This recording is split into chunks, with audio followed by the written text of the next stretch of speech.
Good morning, dear student. Welcome to EVS class. Today we will start a new chapter, chapter 18, Our Government. Our constitution has divided the work of the government among three groups of people. हमारे संविधान ने लोगों के तीन group के बीच में काम को डिवाइड किया है. Some people run the country. कुछ लोग जो रन करते हैं कंट्री को, जो चलाते हैं. कुछ लोग मेक न्यू लॉज, कुछ नए कानून बनाते हैं. And some people make sure that everyone follows the law, और कुछ लोग श्योर करते हैं कि जो भी कानून बनाया गया है उनको सब कोई फॉलो करें.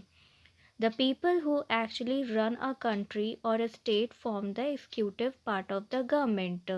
वह लोग जो वास्तव में एक देश या राज्य को चलाते हैं वह executive part of the government का हिस्सा बनते हैं. Those who make laws form the legislature. Legislature हम उन्हें कहते हैं जो law बनाते हैं. Those who ensure that everything is happening according to the law form the judiciary. जो ये सुनिश्चित करते हैं कि कानून के अनुसार हर चीज़ न्यायपालिका का निर्माण करती है, उन्हें हम जुडिशरी कहते हैं. The executive, legislature and judiciary are the three arms of the government. ये तीनों आर्म्स ऑफ द गवर्नमेंट है. एग्जीक्यूटिव, लेजिस्लेचर एंड जुडिशरी, ये आपके तीन आर्म्स ऑफ द गवर्नमेंट है. एग्जीक्यूटिव का मतलब है, इसकी मीनिंग है कार्यपालिका का काम, मतलब संसद में बने कानून को पास तथा एग्जीक्यूट करना होता है, उनको हम एग्जीक्यूटिव कहते हैं. Meaning that it put the laws into operation. Legislature का मतलब होता है जो लॉ बनाते हैं. जुडिशरी का मतलब होता है यदि कानून को लागू करने में कोई दिक्कत आती है या कोई इसका उल्लंघन करता है तो उसे सॉल्व करना या सज़ा देने के काम को हम जुडिशरी कहते हैं. It interpret the law. यहाँ पे आप फोटो देख सकते हैं ये सारी. Executive runs the country, legislature आपका मेक लॉ करता है, बनाता है कानून. Judiciary make sure that the laws are followed, ये मेक श्योर करते हैं कि जो भी कानून बनाए गए उनको ये फॉलो करें. अब पढ़ेंगे the union legislature. To legislate means to make law. Legislate का मतलब क्या है कि हम कानून बनाएं. Our parliament is the law making body और लेजिस्लेचर. हमारा जो पार्लियामेंट है वो एक लॉ मेकिंग बॉडी है, मतलब कानून बनाने का. पार्लियामेंट मतलब संसद. ऑफ द कंट्री, हमारे कंट्री का. It consist of the president, Rajya Sabha and the Lok Sabha.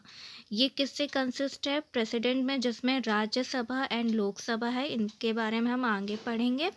The Rajya Sabha and the Lok Sabha are the two houses of a parliament.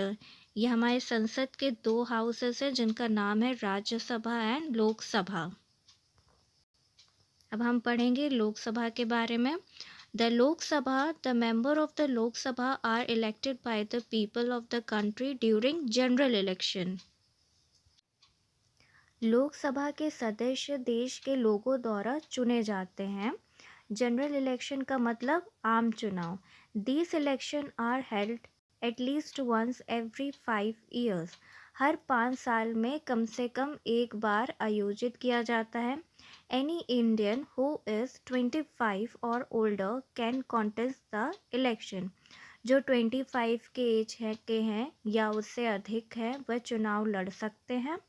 All Indian who are 18 or above can vote. कोई भी भारतीय जो 18 साल का है या फिर उससे अधिक का है वो वोट कर सकता है. The election commission makes all the arrangement for the election. जो इलेक्शन कमीशन है वो सारा अरेंज करते हैं चुनाव के लिए. For the election the country is divided into many areas called constituency. Election में जो कंट्री है वो डिवाइड होती है कई मैनी एरिया में. कई एरिया में उसको हम कॉन्स्टिट्यूंसी कहते हैं. People from different parties contest the election from a constituency. जो यहाँ पे डिफरेंट पार्टीज़ होते हैं उसमें जितने भी लोग होते हैं वो कॉन्स्टिट्यूंसी में चुनाव लड़ते हैं. The people of the constituency are free to vote for any of them. जो पीपल ऑफ द कॉन्स्टिट्यूंसी होते वो कहीं पे भी किसी भी पार्टी को वोट कर सकते हैं। At the end of the election the vote are counted. जब इलेक्शन आपका एंड हो जाता है, चुनाव ख़त्म हो जाते हैं, तब आपका वोट काउंट होता है। Whoever gets the maximum number of votes get elected. जो भी party maximum number of vote पाती है वो इलेक्टेड होती है लोकसभा में फ्रॉम दैट कॉन्स्टिट्यूंसी। अब हम पढ़ेंगे Rajya Sabha. The member of the Rajya Sabha are not elected directly by the people. जो मेंबर होते हैं राज्यसभा के वो डायरेक्टली जनता से नहीं इलेक्टेड होते हैं। They are elected by the member of the state legislative assembly. ये कैसे इलेक्टेड होते हैं? जो मेंबर होते हैं स्टेट लेजिस्लेटिव असेंबली, वहाँ से ये इलेक्टेड होते हैं। राज्यसभा के जो सदस्य सीधे लोगों द्वारा चुने नहीं जाते हैं, वे राज्य विधान सभा के सदस्य द्वारा चुने जाते हैं। The state legislative assembly are the law making body of the state. जो आपका स्टेट लेजिस्लेटिव असेंबली है वो स्टेट के कानून बनाते हैं। 12 of the member of the Rajya Sabha are not elected. और इसमें जो 12 सदस्य होते हैं, जो मेंबर होते हैं राज्यसभा के, वो इलेक्टेड नहीं होते हैं। They are appointed by the president. ये खास तौर से अपॉइंटेड होते हैं प्रेसिडेंट द्वारा। These members are people who are well known in their field of work such as art, literature and social work. ये ऐसे सदस्य लोग हैं जो अपने वर्क जैसे आर्ट, लिटरेचर और जो सोशल वर्क में अच्छी तरह से जानते हैं, उन्हीं के मेंबर्स होते हैं। Unlike the Lok Sabha, the Rajya Sabha is not formed anew after every 5 years. Lok Sabha के विपरीत राज्यसभा हर 5 साल के बाद नया नहीं बनता है। Members are elected for 6 year. जो मेंबर्स होते हैं वो 6 ईयर के लिए ही इलेक्टेड होते हैं। And 1/3 of members retired every 2 year. और 2 साल के बाद 1/3 जो मेंबर होते हैं वो रिटायर्ड होते जाते हैं। अब हम जानेंगे function of the parliament. The main job of the parliament are to make law. जो पार्लियामेंट का जो मेन जॉब होता है वो कानून बनाना।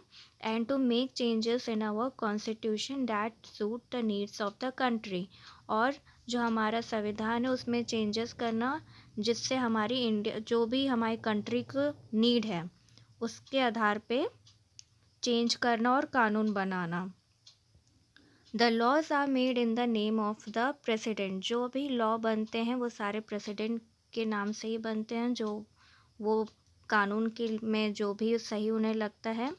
Who is the head of a country. जो कि हमारे हेड होते हैं हमारे कंट्री के। The parliament has many other jobs such as fixing taxes. Parliament के और भी जॉब्स होते हैं, जैसे वो टैक्स को फिक्स करते हैं। Fixing the amount of money the government spend every year. और जो पैसा जितना भी गवर्नमेंट स्पेंड करती, खर्चे करती है हर महीने या फिर हर साल, वो उसका वो देखते हैं। And discussing the problem of the country. और जो भी हमारे कंट्री की जो भी प्रॉब्लम होती है वो सारा डिस्कस करते हैं पार्लियामेंट में।